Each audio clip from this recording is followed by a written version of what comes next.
Wait, are you gaming? On a Chromebook? Yep.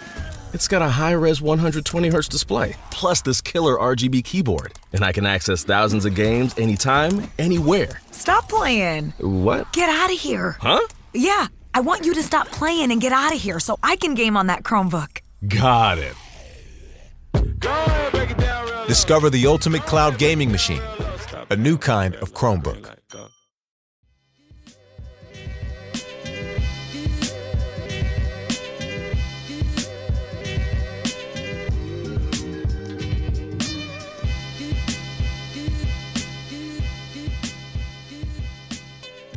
Hola, and welcome to Word to Your Mama.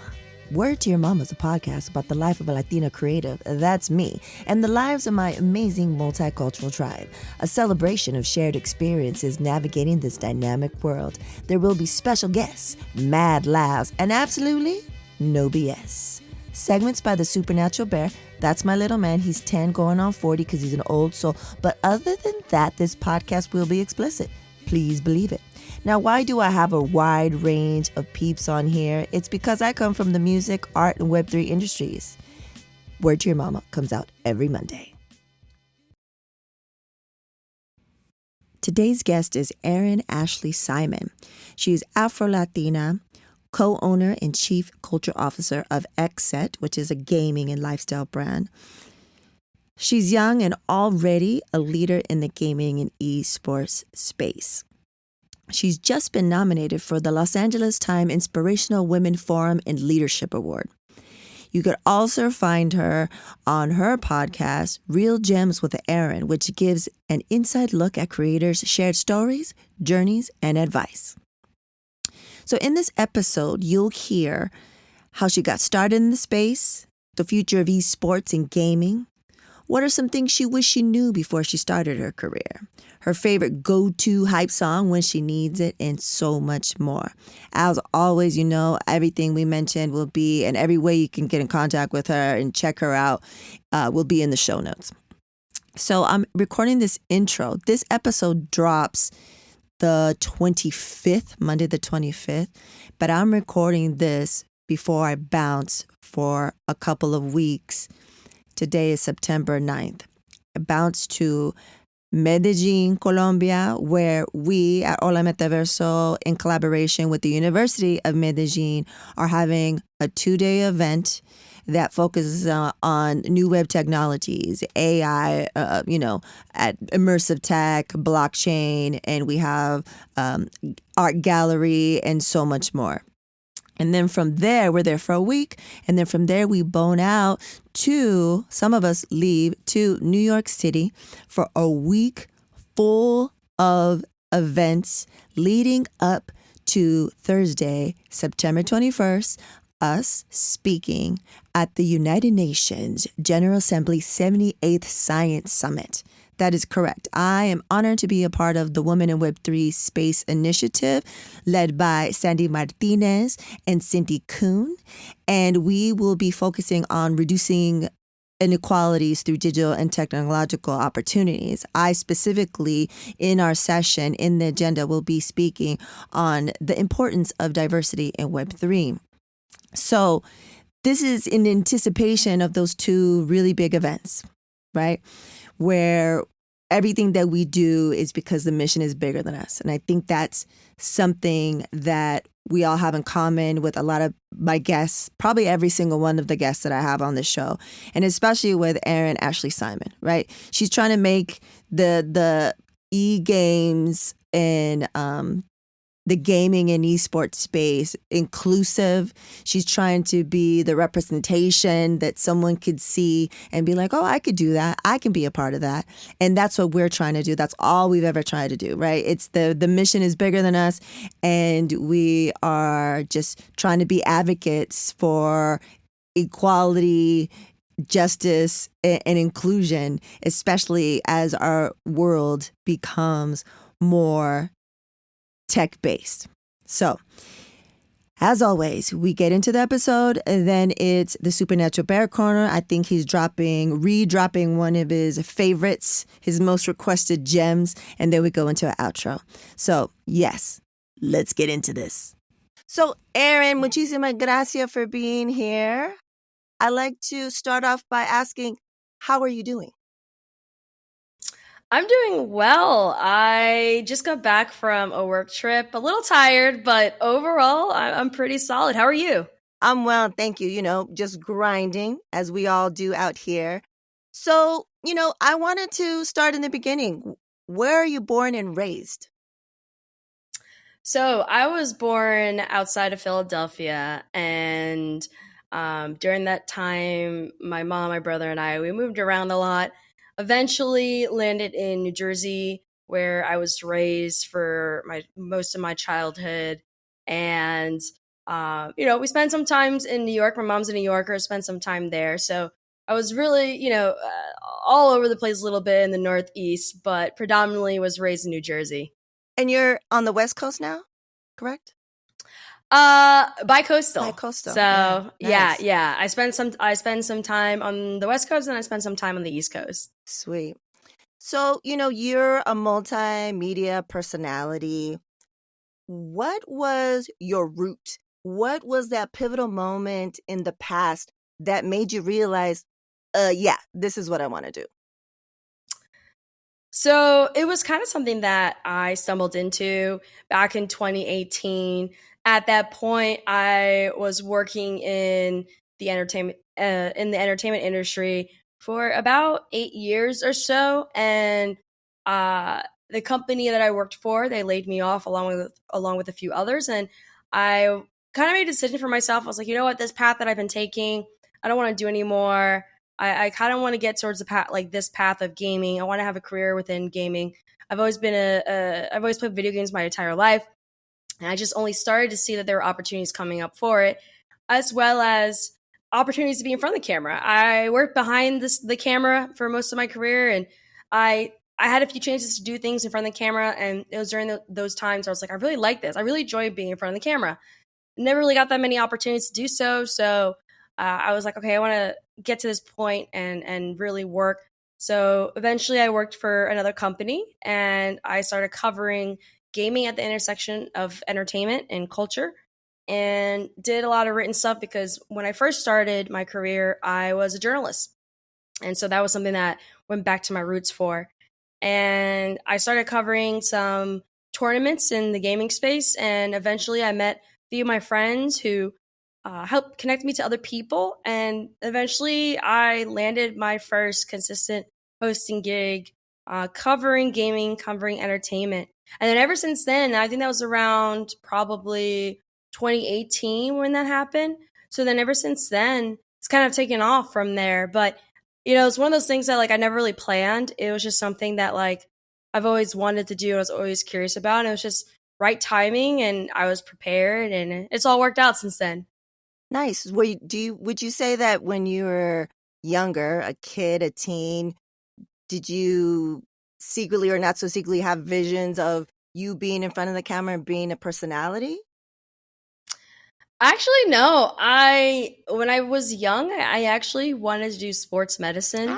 That's actually what I first sought out to do when I entered college. It wasn't until I had a website in high school that I started as a blog. I covered sports and music and all these other different facets of entertainment, and it was going really well. And it got a lot of attention.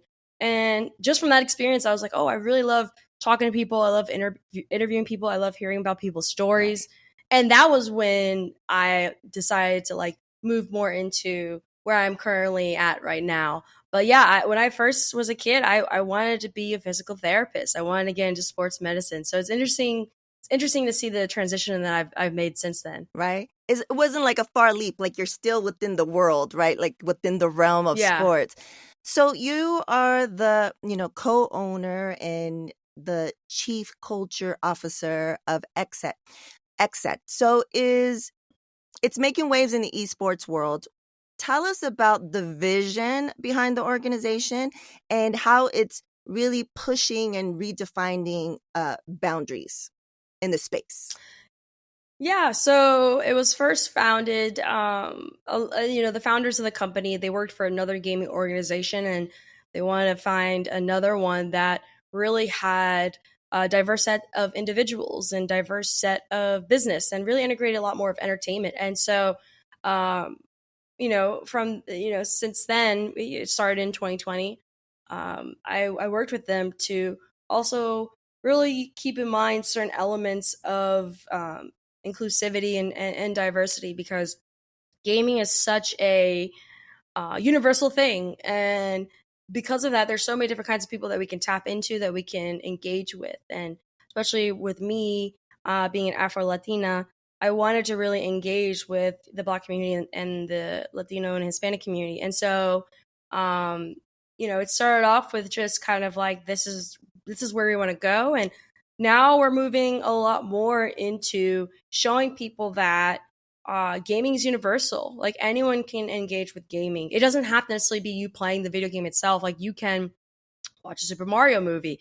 You can listen to music that's on the soundtracks for video games. Right. So we're really trying to show that universal aspect of gaming, especially considering that more and more people are getting in tune with it and interested in it in various different forms. So it started with us having this core mission, which we still have this core mission of inclusivity, but now we're really trying to push towards having people understand that, like, gaming touches everything. Right. So with the esports gaming, space it's constantly evolving, how do you see the intersection of gaming and culture evolving in the next couple of years? And what do you feel your role personally and with with your company has, playing in that evolution of that?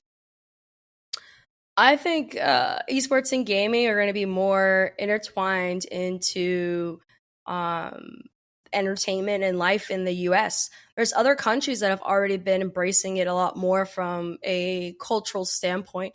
I think we're really behind in the US when it comes to that specific part of it. And it's starting to happen. Gaming has always been mainstream, but the manner in which it's becoming mainstream is a lot bigger, and it's a lot more intertwined with music and TV and film and other areas of entertainment. And I think that because it's now all just entertainment, what it's doing is it's showing that there's different ways that people can interact and engage with their favorite brands, their favorite video games, their favorite creators. And I really hope to be someone who can help with showing that intersection more, especially through XSET. I think, we really try to show that, video games aren't, well, one, they're just not for young kids. Right. There is a life cycle to video games. There are people who are older who play video games. I believe the average age for gamers is actually like around 30, which shows that, like, it's not just a youth activity. And, for example, our company, we're the first gaming company with a residency in Vegas at a nightclub. Oh.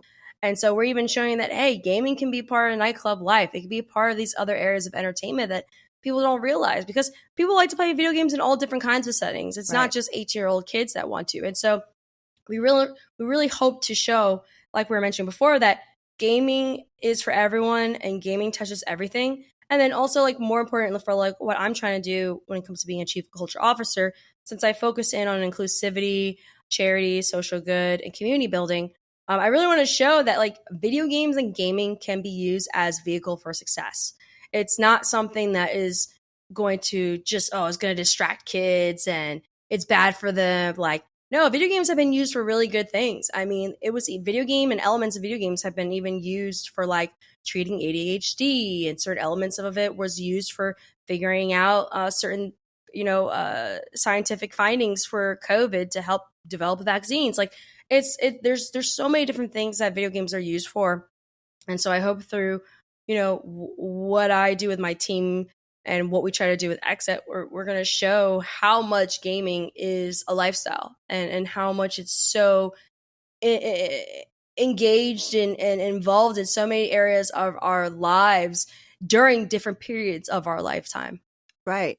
And, there's companies out there like Tailspin, they use elements of gaming with their AR, VR, the immersive access for training, And I also, I tell the Supernatural Bear, that's my son, he's 10 going on 40. He has a little section on the podcast.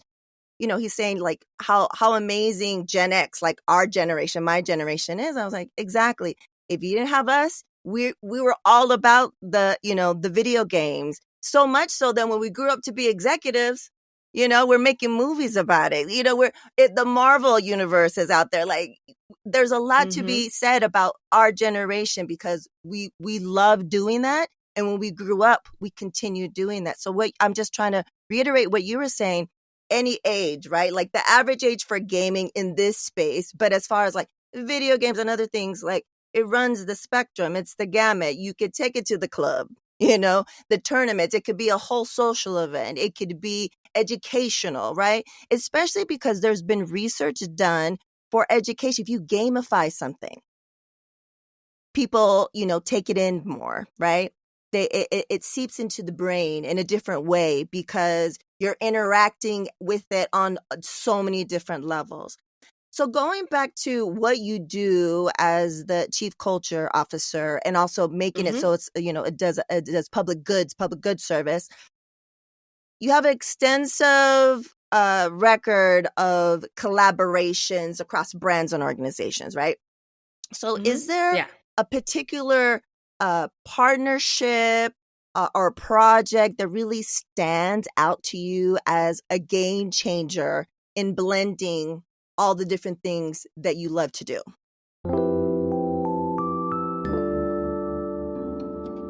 Do you want to support original content that supports diverse voices? Why not support Word to Your Mama? You're listening to it right now. Become a patron. Head over to patreon.com/WTYM. There are 4 patron levels to choose from, including Good Looking Out, I'm Down, Hell Yeah, and Please Believe It. Benefits include patron shoutouts, exclusive patron-only content, and so much more. Head on over to patreon.com/WTYM to take your support to the next level. Gracias.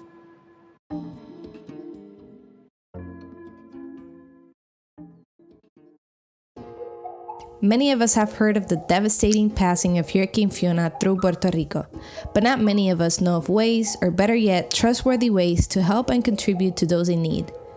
Fiona a través de los ojos de los niños is an NFT project featuring art made by children of the nonprofit school Flor de Loto in Ponce, Puerto Rico.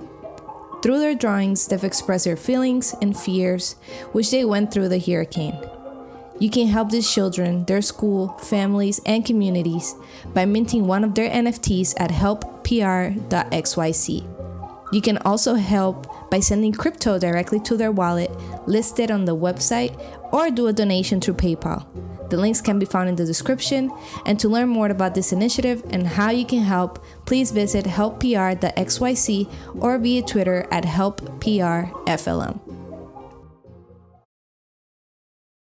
Yeah, I mean, I think that for example, I think one of the great kind of touch points for blending everything together is not too long ago I hosted a fighting game tournament called Evo. It's one of the biggest tournaments for the fighting community. Actually, it was one of the biggest tournaments in the world, and I really loved it because it was one of those events where anyone and everyone can go to it. You don't have to play fighting games to know what's going on, to be, engaged with the community, to really interact and be part of the energy and just the overall experience. And I think that was and it was in Vegas too. So it was at the, Mandalay Bay Convention Center, and also the arena. So it showed you that, areas and cities like Vegas are taking the gaming industry more seriously, and also that there are ways that people can engage and interact with gaming in a way that isn't just playing the video game, right? It's a convention as well. And then also just what I'm seeing the city of Vegas do, the city of Vegas is actually doing a lot more with integrating esports programs in the high schools and bringing people like myself over who spoke to kids. They also gave Evo, the tournament, they gave them a day in Vegas. I think it's August 6th is Evo Day now. Nice. So even city governments and local governments are starting to interact and embrace with gaming and integrate it a lot more, not only on the educational front, but on the consumer front with the everyday aspect of, the city. Like Vegas is known for the other gaming, which is betting, but the way that they're looking to integrate video games into a city that already has some sort of components of gamification, but also utilizing it as a way to like support the youth. I mean, that was not expect. That's not something that I expected like even 5 years ago, right? And, like, who would have thought even like 10 years ago, 15 years ago that would be a thing? So I think those are great ways to show you the evolution of how gaming is just being utilized for not only social good, but also like integrating into different areas of entertainment in our lives. Right. Because you could, like you said before, you could go to a gaming event, say in Vegas, which is known and prone for some of the biggest conventions around the world in all the different industries. And then it gives you an opportunity to do these cross-brand, cross-organization promotions, right? So it's like a networking thing. It's a community building thing. I mean, I see a lot of amazing stuff happening in Web3 with gaming right now. And I think they're just taking it to like the next level in that space. So, Erin, I think it's time for questions and comments from the audience. Let me read you what we got. As a multi-hyphenate talent, how do you decide what opportunities and events get first priority? And this is from your friend and colleague, Daniel Gonzalez, aka Digon. How do I prioritize? I think it all starts with what's my goal? Like, what's my long-term goal? And when I have, I tell people all the time, my long-term goal is I gain inspiration from the likes of Oprah, the likes of Ryan Seacrest, these people who are known for hosting, but have built businesses that have really elevated them and expanded what they do, and then also has allowed them to develop platforms that help others. So, I really think about like, okay, what are the projects that I need to take to get me to that specific point? So, and sometimes those projects aren't the highest paying projects, right? Like myself and my agent, we really say, and my team, we're just looking at it like, okay, this is where I want to go. And what are the necessary steps that I need to take to get there? And sometimes I need to take 3 steps back to go 2 steps forward. Sometimes it is taking a high-paying gig so that it can give me the money to fund other projects that will get me to where I need to go. So it's all about being very strategic, but the only way that you can go about picking the right projects is that you have to have a long-term end game. You have to have a North Star that you're heading towards, or else you're just not going to know where to go, and you're going to be kind of like all over the place if that's the case. Right. That makes total sense. You want to make sure, for those that are listening, especially young folks that might be listening, you want to make sure that it aligns with your vision and your purpose, right? Because it's super transparent when people could tell you're just doing something for the wrong reasons, right? Like, you want to make sure it aligns. You want to make sure what you're doing and why you're doing it provides value to the community that look up to you, right? It's amazing to see Afro-Latina in this space doing big things, being in front of the camera and behind the camera, right? Running organizations. Providing value, scholarships, funding, all the things that you do. It's very inspiring. And what I think some people that may not be from a marginalized community might not understand immediately is there's a big responsibility, right? Like, you got to be you and you got to do you. And you got to do what's right. And we're going to make mistakes. And sometimes building in public, that's just part of the game. But we also, there's a lot riding on us, whether we want to admit it or not, right? So, with that, I remember did research, and I saw that back, I think it was last year, you did a tweet thread, and it was entitled 18 Things I Wish I Knew Before Starting My Career. And then a few things in that list stood out for me, things that I really want Black and brown folks and other marginalized communities to remember and break free from, right? Because, just systemically, historically, generationally, certain things are embedded that don't let us break free from these things. First one is the path to success is rarely a straight one. This is through line here on this show, from Academy Award winning, producers, all the people that I've had on here, we've all had non-linear career paths, right? So people that won Emmys that I met in hip hop. Do you know what I mean? We met working hip hop music. So I want people to understand that and really hear that, because a lot of times we might be the first in our families to do things. We might not have, elders in our community knowing the way and telling us what to do. So we think we have to do this and da-da-da-da-da. And by the time, no, non-linear. Sometimes you need to do that. The second one, you wrote, you don't get what you don't ask for. Yeah. That's a huge one, because I think especially, I don't know about you, you're another generation, but especially my generation, as women, as Latinas, as first gen, you're told to shut up, keep it quiet, don't make waves, and keep it moving, right? But the last one I wanted to point out is super important, and I want to find out how you found this out for yourself. Rest is important for your career growth. How did you find that out for yourself? Oh man, I found that out the hard way. I definitely had burnout moments throughout my career where it took a toll on me physically, emotionally, and mentally. And, I realized during those times I wasn't the best version of myself. And like when I'm not the best version of myself, I can't put out the best work of myself. Right. And that's when I started to realize that I need to start getting rest. I need to sometimes slow down to really figure out what I want to do or how I want to transition or like what things I want to do to change. Because unfortunately, we live in an environment that's like driven by social media. And I always tell people like social media is only just the highlights of people's careers. And, people, and including myself, people get caught in like comparing themselves to others because of what they see on social media. And then they think that like, oh, I have to like, oh, this person did this, so I got to do this. I got to go. I got to do this. I got to do this. I got to do this. I got to keep up. But then, it's like, okay, if you get to the point where you're burnout, you can't keep up. And if you're not putting out the best product, then you're going to only hurt yourself at the end. And so I just started to really put a lot of emphasis on that and emphasis on like making sure that I'm well rested, making sure that I am able to handle things, saying no to things if my schedule's too filled, like taking breaks. I also started doing something where I told my team every quarter I'm going to take 1 week off because I work a lot. So and once I started doing that, I started to get much clearer headspace. I started to do I became an even better host. I was able to make better decisions, business decisions. Right. And I realized that sometimes you need to slow down to be able to go faster later on. Exactly.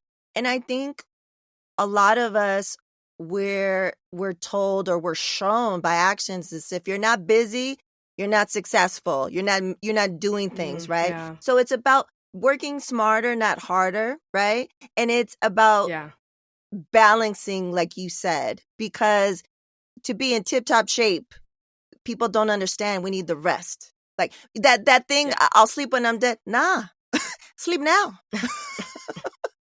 Sleep now, sleep today, sleep tonight, right? All right, so let's get into the not so rapid fire questions, AKA the slow as hell questions. Erin, are you ready?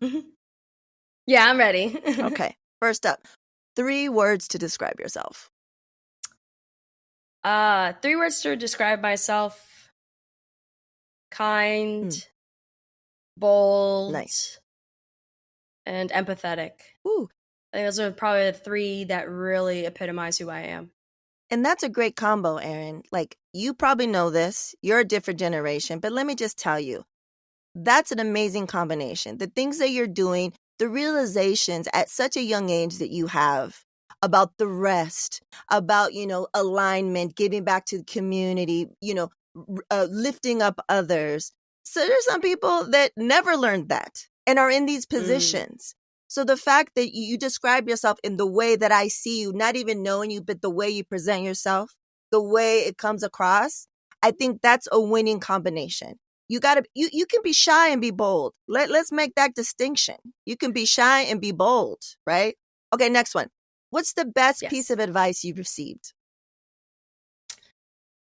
The best piece of advice I've ever received? I think only you can fulfill your happiness. Yeah. Like, no job, no money, no anything is going to ever fill that void in you. And you need to be the one that fills the happiness in you. And everything else is just happiness added on top of the foundation that you set for yourself. Please believe it. Did you hear that? Rewind that and listen to that again. That's a bar. That's a bar that Erin just dropped at such a young age. I think you're an old soul, Erin. You have to be an old soul. Your soul's not new here. You've been here before, because that's wise beyond your years. Okay, next one's one of my favorite of this series. What song is your go-to song to get you hyped when you need it? Oh gosh, what's this song that's my go-to song for getting hyped? Oh.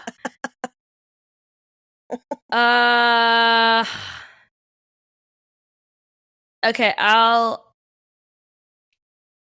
It could be two. Oh man. It could be, and I know this is hard. Some of us have I'll give you time to think while I say this. You know, some of us have where, oh, it's this song when it's this type of situation, or it's this song. You know what I'm saying? Like, there's different ones. Yeah. So if you need to give me two, hit me. Hit me with the two. I definitely have songs for different occasions. So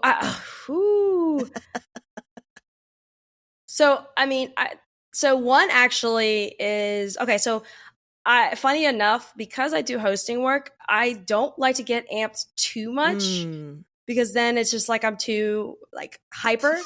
So I listen to R&B. Yes. And this is her project, like SZA's recent project. Right. I really like listening to. It's like upbeat enough that I can like get myself into the rhythm of what I need to, but it's not like so hardcore that like I'm just a ball of energy when I'm on the stage. Yeah. And then funny enough, one of a Latin song that I grew up listening to, I actually sometimes play it. I do listen to Latin music too, but like this one always gets me like really in a good mood, is Suavemente. I always play that. Like it's fun. It's a fun, like, and I always associate it with like family gatherings and dancing and just having a good time. And so like that really is a song that like uplifts me and gets me in a good mood. And of course I start dancing because I can't control myself. So I would say like those are kind of like two for me for sure. Sweet. So what we do here on Word to Your Mama is that we add the songs to a playlist. So it's the Word to Your Mama guest hype song playlist. We have everything. I think, because we have about 4 hours now since we've been doing this for a while, I think Suavemente might already be on there. We have some of that stuff, but I think this is the first time, because SZA's album, wasn't out during the time. This is the first time. So I'll pick, or if you think of it later, Erin, send it to me. Like, this is the go-to on that. The entire album's dope. So there's maybe one or two on this last album that you want to send to me. And then I will. I'll look it up for you right now. Sweet. I can even tell you right now.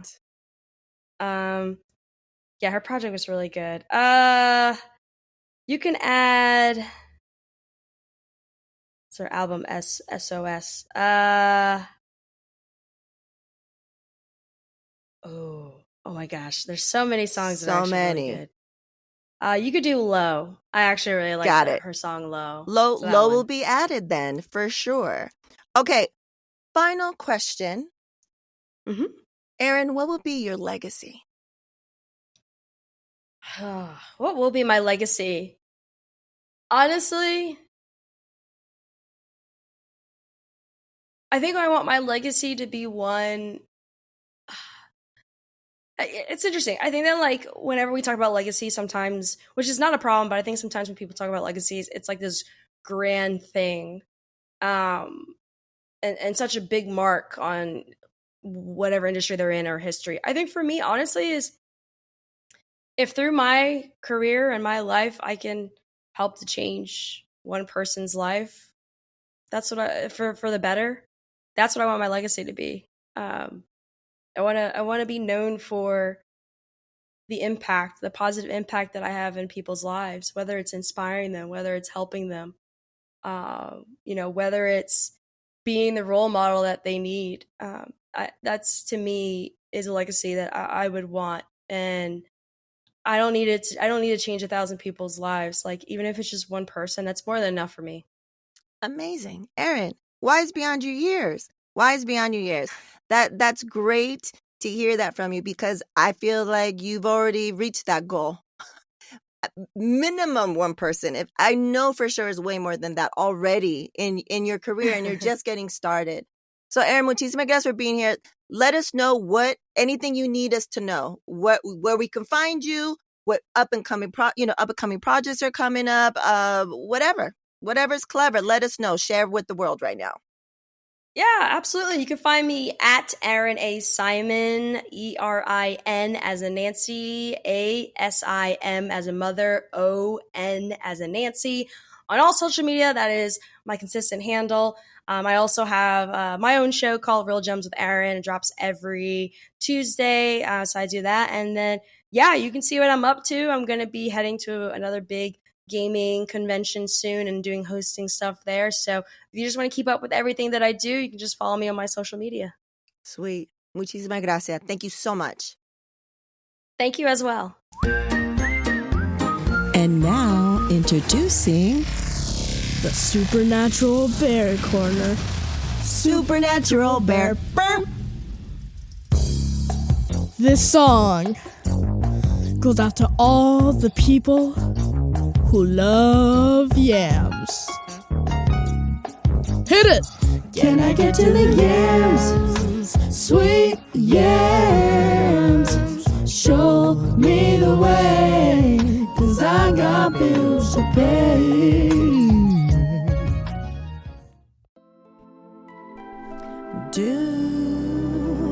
Shooby-doos. Yeah. There you have it, folks. Erin Ashley SIMon. She's already a big star, so, catch her while you can, because she's only going to continue to rise. And I think what's a beautiful thing is that she's going to be taking all of us with her and creating so many opportunities that has a huge impact, right? So muchísimas gracias to Erin Ashley SIMon for taking the time to have a convo with me. Really appreciate it. Go check out all her links that we have in the show notes. And muchísimas gracias to everyone for listening. If you're new, welcome. Appreciate the time. The way you can support is free. Tell your folks, tell your peeps, tell your friends. You could also become a patron through Patreon. You can buy us a whiskey buy us a coffee. There's also a store. All this stuff is in the show notes. Please believe it. You could support in those ways. So, yeah, it'll be very interesting this month. See how I come back. Come back from these trips. It'll also be the first time that I'm away from my little man's, well, not so little man's now, but my little man's for over a week. Last year I left for a week, and this time I'm leaving for 2 weeks, and only because, it's the UN, right? Like, you got to make things happen. Like, everyone's on board, everyone's supporting, everyone's doing their part. So, muchísimas gracias to the Supernatural Bear himself, and to my partner in crime, his Papa Bear, my husband, I hate that word, my partner, for holding it down for me. I'm very fortunate. So, and also to everyone that has been supporting me in all the different ways, by listening to this, by being a friend, by texting me, by liking the post, all that stuff. So, muchísimas gracias. I really appreciate it. Let's do this. And as always, we reap. Word to Your Mama is owned and produced by Ritzy P. Intro beat produced by Nico Beats. If you want to know more, you want to email us, you want to get the media kit, go head over to wordtoyourmama.com. Word to Your Mama is now part of the Latina Podcasters Network. And as always, Word to Your Mama is brought to you by ritzyperiwinkle.com. Make sure to follow Word to Your Mama on Apple Podcasts, Spotify, wherever you stream your podcast, or download the Latina Podcasters Network app.